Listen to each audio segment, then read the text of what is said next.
शाह महमूद कुरैशी उसको लेके आ रहे हैं, और फिर मर्दान के अंदर, तो मर्दान भी आज हमारे लोग मोबिलाइज्ड हैं और अवाम पिंडी की तरफ मार्च को लेके आ रही है। तो मैं सबसे पहले सारी अपनी कौम को, आप सबको बताना चाहता हूं कि ये मार्च क्यों है, ये हकीकी आजादी की मार्च हम क्यों कर रहे हैं। सबसे पहले कि हम ये मार्च इसलिए कर रहे हैं कि इस मुल्क के ऊपर जो चोर मुसल्लत किए हुए हैं, जिनको एक साजिश के तहत हमारे ऊपर बैठाया गया है, जो 60% से ज्यादा जो हमारी कैबिनेट है वो जमानत पे है, और जो प्राइम मिनिस्टर बनाया गया है उसको और उसके बेटे को सजा होने वाली थी FIA के केस में, 16 अरब रुपए के मकसूद चपरासी वाले केस में, और फिर 8 अरब का नैब के अंदर TT का केस था, और फिर आपको NRO दे दिए, यानी 1100 अरब रुपए के करप्शन के केसेस इन्होंने असेंबली में बैठ के कानून पास किया, अमेंडमेंट की नैब के अंदर, कि हर अमेंडमेंट में इनका कोई ना कोई बड़ा डाकू उसके ऊपर से केस खत्म हो रहे थे। तो सबसे पहले तो ये कि हम इसलिए जा रहे हैं इस्लामाबाद में कि हमारा हक है पुरअमन एहतजाज का एक जमहूरियत के अंदर, कि हम एहतजाज करें कि हम भेड़ बकरियां नहीं हैं, हम इंसान हैं, हम अब अमर बिल मरूफ पे खड़े हैं, जो कि अल्लाह का हुक्म है हमें, कि हम ये जब इस तरह के चोर हमारे मुल्क के ऊपर बैठ गए हैं तो हम इसके खिलाफ मुजाहरा कर रहे हैं, मुजाहरे कर रहे हैं और मार्च कर रहे हैं, और सिर्फ एक ये बताने की सारी अवाम को, अपने कौम को हम ये बता रहे हैं कि हम इस तरह के जुल्म और नाइंसाफी को नहीं तस्लीम करते। तो इसके अंदर जो हमारी कोशिश है कि एक पाकिस्तान में लोगों को समझाएं कि कानून की हुक्मरानी क्या होती है। जब चोर इस ऊपर आके बैठ जाते हैं और अपने आप को NRO दे देते हैं, तो इसका मतलब यह कि यहां कानून की हुक्मरानी नहीं है, यह जनरल का कानून है। और हम ये कहना चाहते हैं कि हमारी जो इंसाफ की तहरीक 26 साल पहले शुरू हुई थी, उसका सबसे बड़ा मकसद यह था कि ना पाकिस्तान में जमहूरियत हकीकी आ सकती है, ना हकीकी आजादी आ सकती है, क्योंकि हकीकी जमहूरियत इंसान को आजाद करती है। वो आ ही नहीं सकती जब तक रूल ऑफ लॉ ना हो, कानून की हुक्मरानी ना हो, इंसाफ ना हो। और फिर खुशहाली नहीं आ सकती पाकिस्तान में, किसी भी दुनिया के मुल्क में, जिस मुल्क के अंदर रूल ऑफ लॉ, इंसाफ ना हो। और सारी दुनिया में मैंने आपको बताया भी था कि जितने भी मुल्क सारे खुशहाल हैं, वो सारे मुल्कों में 90% से ज्यादा रूल ऑफ लॉ है, यानी कानून की हुक्मरानी है। और जो सारे गरीब मुल्क हैं, उनके अंदर 10% से भी कम कानून की हुक्मरानी है। नाइजीरिया जो तेल के जखीरे पे बैठा है, गरीब तरीन मुल्क है, क्योंकि वहां जंगल का कानून है, वहां करप्शन है। जब कानून नहीं होता, जब इंसाफ नहीं होता, तो करप्शन होती है, और करप्शन मुल्क का दिवालिया निकाल देती है। तो इसलिए जो अमीर मुल्क है, वो अमीर है इसलिए कि वहां इंसाफ है और वहां करप्शन नहीं है, बड़े पैमाने पे करप्शन नहीं है। उनके वजीर चोरी नहीं कर सकते, और अगर चोरी करे तो NRO नहीं ले सकते, उनका प्राइम मिनिस्टर नहीं कर सकता। तो जब पैनामा का जो इंकशाफ हुआ था, तो जिधर जिधर बाहर के मगरबी जमहूरियत के अंदर जिन लोगों के नाम आए थे, वो सब या वो जेल में गए थे, या उनको उन्होंने इस्तीफा दिया था, या वो खत्म हो गए थे, कौम ने उनको मुस्तरद कर दिया था। तो हम अमर बिल मारूफ पे चल रहे हैं इन चोरों के खिलाफ। हम कानून की हुक्मरानी डिमांड कर रहे हैं कि हम ये चाहते हैं कि इस मुल्क में इंसाफ हो, कि ये ना हो कि सिर्फ छोटा चोर जेल में जाए और ये बड़े बड़े डाकू आके आज असेंबलियों में बैठे और अपने केसेस माफ करवाएं। दूसरी वजह, जब से ये आए हैं, इस मुल्क की माशी कत्ल हो चुका है। और ये मैं अब नहीं 6 महीने से कह रहा हूं कि अगर اگر یہ چور اوپر جو مسلط کیے گئے ہیں، اگر آپ سمجھ رہے ہیں کہ یہ کسی ملک کو بہتر چلا لیں گے، تو ان کا 30 سال سے یہ ملک پہ ہمارے ملک کے اوپر حکومت کر رہی ہیں. دونوں جماعتیں 30 سال سے ملک پہ حکومت کر رہی ہیں.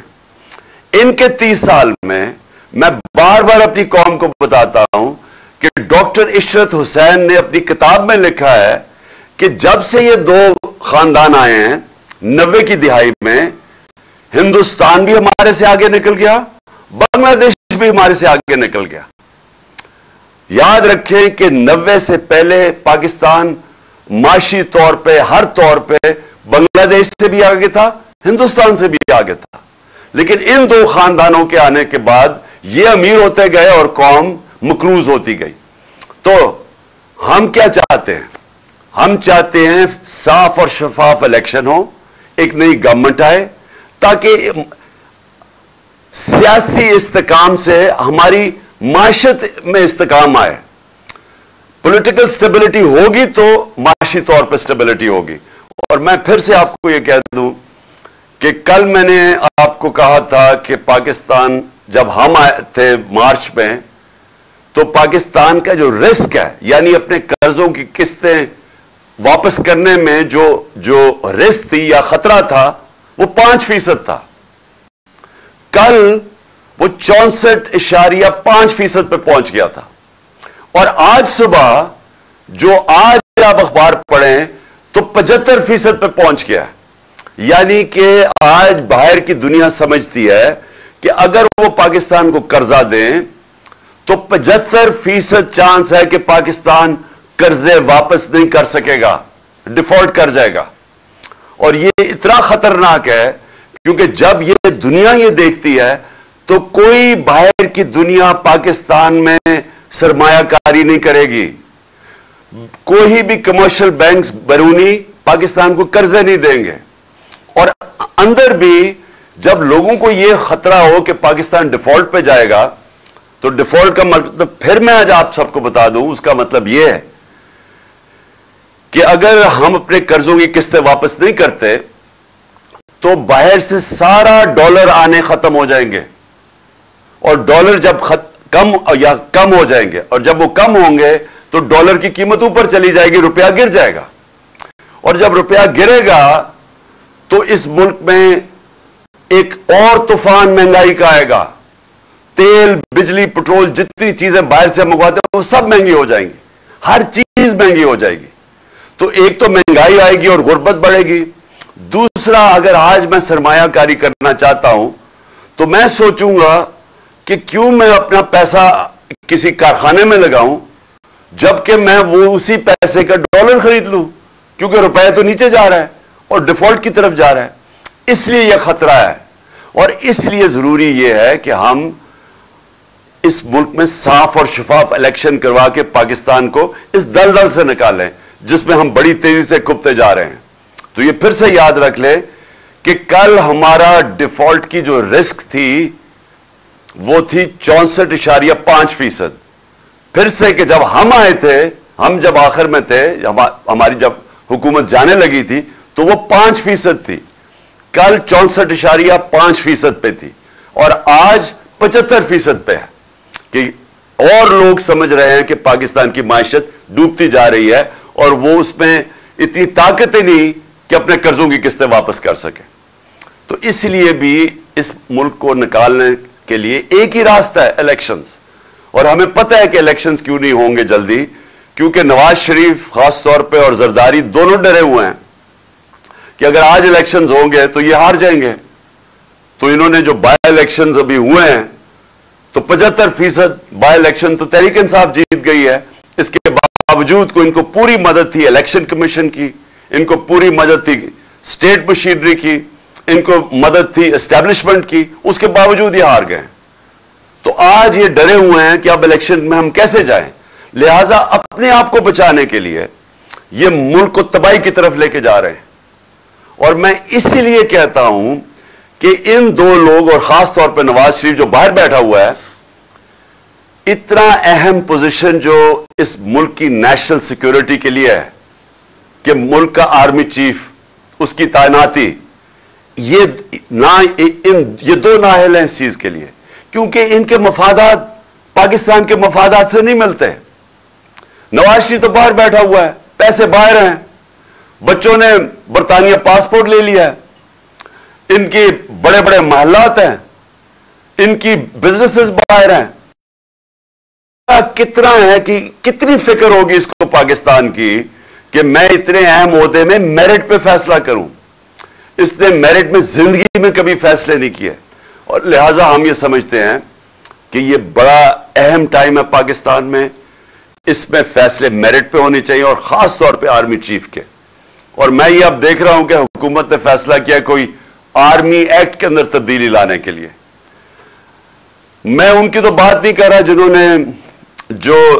जिन्होंने लगना है, मैं तो इनकी बात कर रहा हूं जो लगाने वाले हैं। मैं तो इनकी बात कर रहा हूं जिन्होंने आज तक साफ नीयत से इस मुल्क में कोई काम किया ही नहीं है, जिन्होंने आज तक स्वाय के पैसा बनाओ कैसे, चोरी कैसे करो और फिर उसको बचाओ कैसे, एनआरओ कैसे लो, इनका सारा वो फोकस है। इनकी जितनी भी अपॉइंटमेंट्स होती हैं वो इसी नजर से होती है कि इनको जाती फायदा कैसे हो सकता है।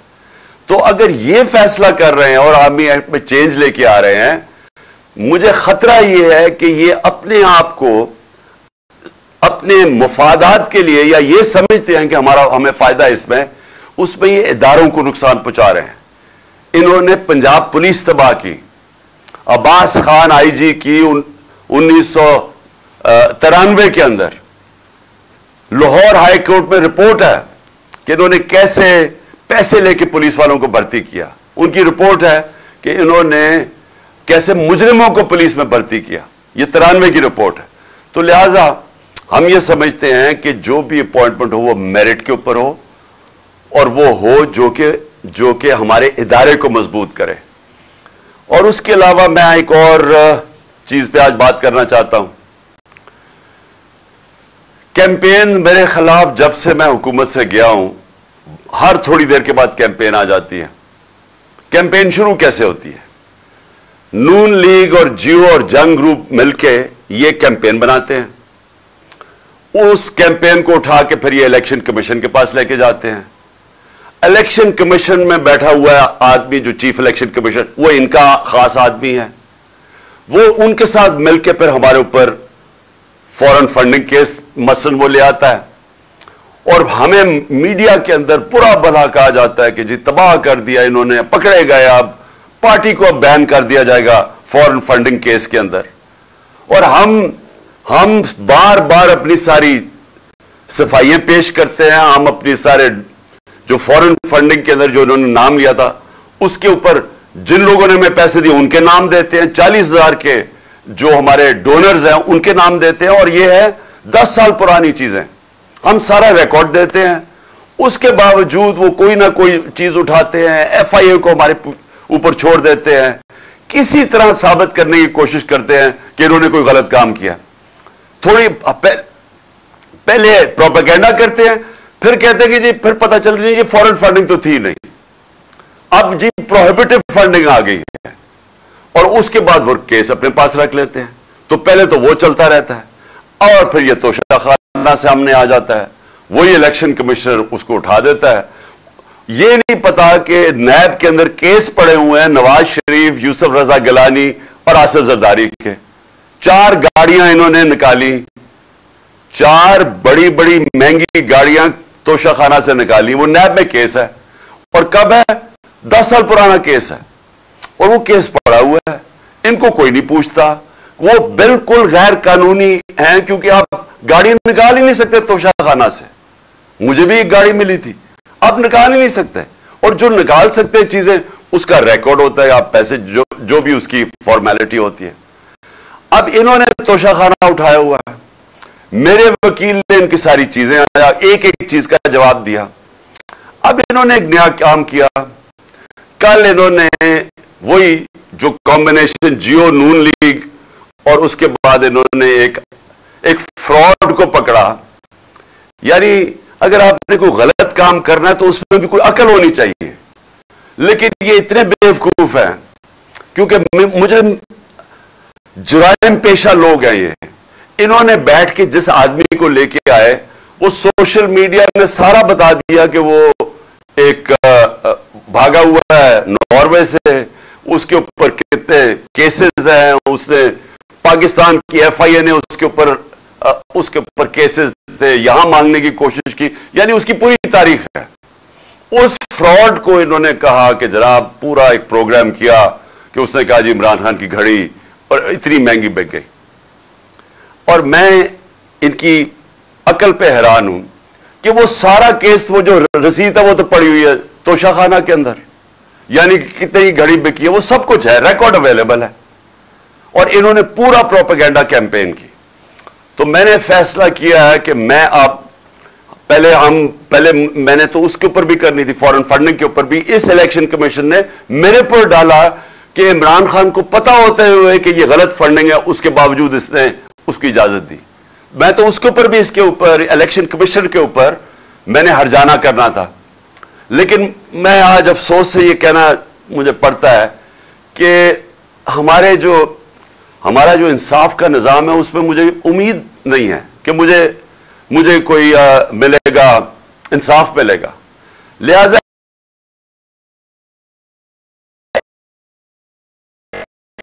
इस बार मैंने क्या किया,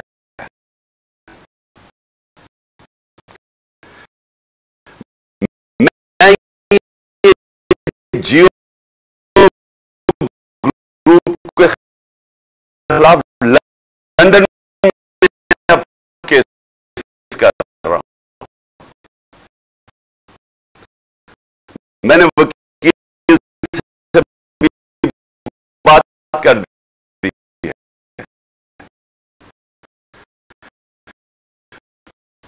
मैं इसके ऊपर लंदन में केस करूंगा और वो इसलिए करूंगा कि मैं वहां लंदन में हमारी रजिस्टर्ड चैरिटीज है, जिसका मैं सरबराह हूं।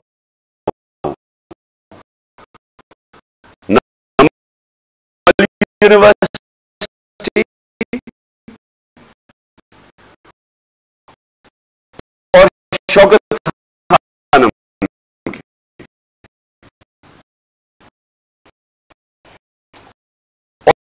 की। और क्योंकि ये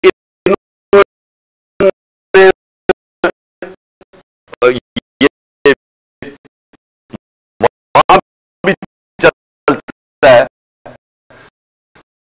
तो मैं इनके ऊपर केस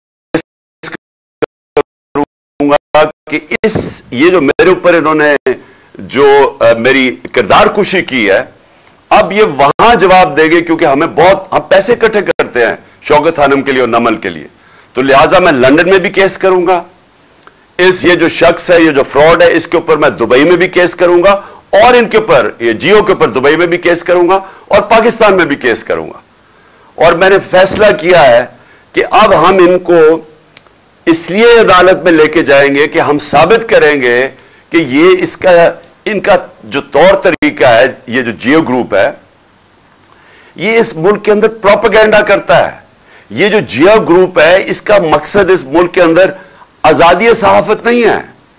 ये इसको अपने मीडिया ग्रुप को इस्तेमाल करता है, ये एजेंडाज के लिए इस्तेमाल करता है।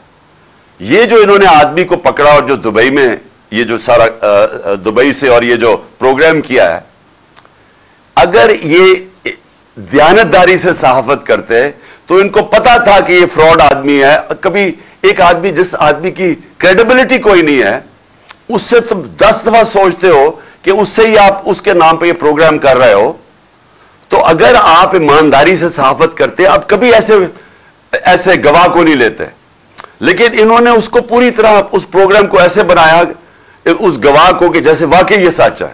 تو اس لیے اب مجھے کم از کم برطانیہ کی عدالت کو تو مجھے پتا ہے کیونکہ میں نے وہاں ایک کیس لڑا ہوا ہے, اور مجھے اتنا بھی پتا ہے کہ 2 ہمارے لوگوں کے اوپر جب انگلیاں اٹھائی گئی اور اس میں سے ایک ہمارا جو وزیر تھا اس نے لندن میں جا کے انصاف لیا. تو میں بھی انشاءاللہ ادھر اب ان کے اوپر کیسز کروں گا تینوں جگہ کے اوپر. اور میرا جو آخر میں جو میری پھر سے اپنے سپریم کورٹ کے چیف جسٹس صاحب سے بڑی ریسپیکٹفلی آنریبل چیف جسٹس سے پھر میں اپیل کرتا ہوں کہ 5ویں دن ہو گیا ہمارے سینیٹرز اور ہمارے پارلیمنٹیرینز کوشش کر رہے ہیں کہ کیس ہمیں انصاف ملے. اور انصاف کسے ملے کہ اگر پاکستان کا جو نمبر 1 انویسٹیگیٹو جرنلسٹ ارشد شریف, اس کے لیے ہمیں انصاف چاہیے, کیونکہ جو بھی ہوا پتہ چلانا چاہیے کہ کس نے دھمکیاں دی اور اس کو باہر بھجوایا, کیوں اس کی جان خطرے میں تھی, یہ کون سا اتنا بڑا ملک سے غداری کر رہا تھا کہ اس کی جان خطرے میں اور اس کو ملک سے باہر جانا پڑے, اور پھر کس نے پھر اس کوشش کی دبئی سے ان کو واپس لانے کی, تو اس کو کینیا جانا پڑا. یہ میں چاہتا ہوں کہ ہمارے سپریم کورٹ اس کے اوپر پوری طرح تحقیقات کرے, کیونکہ یہ صرف یہ نہیں کہ ایک پاکستان کا نمبر 1 جرنلسٹ اس کی شہادت ہوئی ہے, یہ سارے باقی صحافیوں کے لیے بھی اگر سپریم کورٹ ان کے ساتھ کھڑا ہوگا تو تبھی وہ صحافی جو دیانتداری سے کام کرتے ہیں, جو ان کے ضمیر کی کوئی قیمت نہیں ہوتی, وہ تبھی اس ملک کے اندر صحیح معنی میں اپنے آزادی صحافت ہوگی اور اپنے حق اور سچ کے لیے کھڑے ہوں گے. تو اس لیے میں سب سے پہلے تو یہ, اور پھر سے میں اعظم سواتی کا کہتا ہوں کہ یہ پاکستان کا سینیٹر ہے, ایک ملک کا سینیٹر سے اگر یہ ہوتا ہے جو اعظم سواتی سے ہوا ہے, اور یہی نہیں کہ جو اس کے اوپر تشدد کیا گیا اور ایک ٹویٹ کے اوپر. اور میں یہ دیکھ رہا تھا کہ اسلام آباد ہائی کورٹ میں ایک جج صاحب نے یہ کہا ہے کہ ٹویٹ کے اوپر آپ کسی کو بھی یہ نہیں کہہ سکتے کہ ملک میں کوئی بغاوت کرنے جا رہا ہے. یعنی اس نے بڑا اچھا, میں داد دیتا ہوں کہ بڑا اچھا بیان دیا ہے. تو اس سے جو ہوا ہے ایک ملک کے سینیٹر سے, اور جس طرح پھر وہ جو ان کی وائف کے ساتھ جو ان کو ویڈیو بھیجی گئی ہے, یعنی اس طرح کی چیز اگر ہماری سب سے بڑا جو آخری جو لاسٹ ریزورٹ والا انصاف لینے والی جگہ سپریم کورٹ, اگر ہمارے چیف جسٹس صاحب سپریم کورٹ اس طرح کے اعظم سواتی جیسے آدمی کو, ایک سینیٹر کو, ایک نمبر 1 جرنلسٹ کو, اور پھر تیسرا ملک کا ایکس پرائم منسٹر, سب سے بڑی پارٹی کا جو سربراہ ہے, اگر ہمیں انصاف نہیں ملے گا تو اس کا مطلب تو اس ملک میں کسی کو تو اور کوئی چانس ہی نہیں ہے انصاف ملنے کی. عام آدمی تو کوئی سوچ بھی نہیں پڑ سکتا کہ طاقتور کے سامنے جب وہ کھڑا ہوگا تو اسے انصاف ملے گا. تو یہ ایک ملک کے ڈیفائننگ مومنٹس ہیں, فیصلہ کن وقت ہے ہمارے ملک کا, اور اس لیے ہم ریکویسٹ کرتے ہیں کہ اس ملک کو حقیقی طور پہ آزاد کریں, انصاف دے کے. انصاف دیں گے تو قوم آزاد ہوگی. جب میرے پاس حقوق ہوں گے تو وہ مجھے آزاد کرے گا. یہاں کے جو پاکستانی باہر جاتے ہیں کام کرنے کے لیے, اور میں نے اپنی آنکھوں سے دیکھا ہے, برطانیہ کے اندر 50 سال پہلے میں نے دیکھا مزدور پاکستان سے گئے کام کرنے کے لیے, لیکن کیونکہ وہاں انصاف کا نظام ہے, حقوق ان کو تحفظ دیتا ہے, کیونکہ وہاں لوگ آزاد ہیں. ہمارے پاکستانی وہاں زیادہ آزاد ہیں, نچلے طبقے کے لوگ وہاں زیادہ آزاد ہیں کیونکہ پروٹیکشن ہے. دیکھتے دیکھتے کہاں سے کہاں پہنچ جاتے ہیں, وہ خوشحال ہو جاتے ہیں, وہ ان کے بچے کوئی ڈاکٹر بن جاتا ہے, کوئی کچھ بن جاتا ہے, کیونکہ جو معاشرہ ہے وہ موقع دیتا ہے لوگوں کو اوپر آنے کے لیے, کیونکہ وہ انصاف دیتا ہے, وہ لوگوں کے حقوق کی حفاظت کرتا ہے. تو پاکستان میں بھی وہ وقت ہے کہ ہم اس ملک کو اب ایک آگے لے کے جائیں. یعنی یہ جو مشکل آج کل دور ہے اور یہ جو چور اوپر مسلط ہے, اس میں سے جو اس اندھیری رات میں سے یہ جو روشنی اب یہ ہے کہ شاید ہمارا انصاف کا نظام کام کرنا شروع کر دے, شاید ہمارا انصاف کا نظام کمزور